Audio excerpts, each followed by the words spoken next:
গল্পের নাম স্বপ্ন দেখার অধিকার বাই মানবিক স্পর্শ চ্যানেল।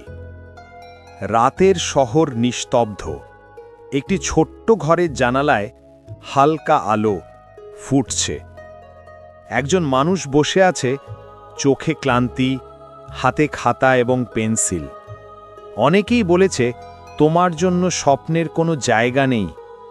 কেউ বলে এত কষ্টে তোর স্বপ্ন পূরণ হবে না, কিন্তু তার ভেতরে জেগে আছে একটি শক্তিশালী বিশ্বাস।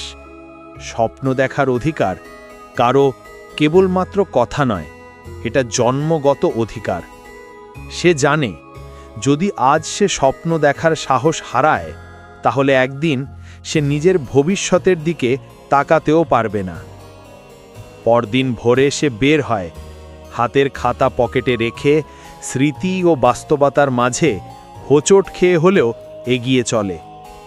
রাস্তা কঠিন, মানুষ উপহাস করে, সুযোগ কম, কিন্তু সে থামে না, কারণ তার মনে আছে স্বপ্ন দেখার অধিকার থামতে পারে না। দিন যায়, সপ্তাহ পেরোয়, তার ছোট ছোট চেষ্টা, লড়াই, অধ্যবসায় একদিন ফল আনে। সকলের চোখে আশ্চর্য, কিন্তু তার নিজের চোখে শান্তি।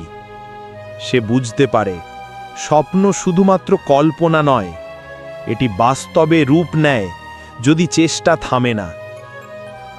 শেষে সে জানালার পাশে দাঁড়িয়ে আকাশের দিকে তাকায়। রোদ উঠেছে, পাখি উড়ছে, বাতাস বইছে। মনে মনে হাসে, কারণ আজ সে শুধু নিজের স্বপ্ন দেখেনি, সে তার অধিকারকে শক্তিশালী করেছিল। শিক্ষা।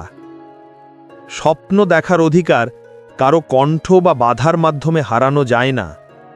লড়াই, অধ্যবসায় ও দৃঢ় বিশ্বাসী স্বপ্নকে জীবনে রূপ দেয়।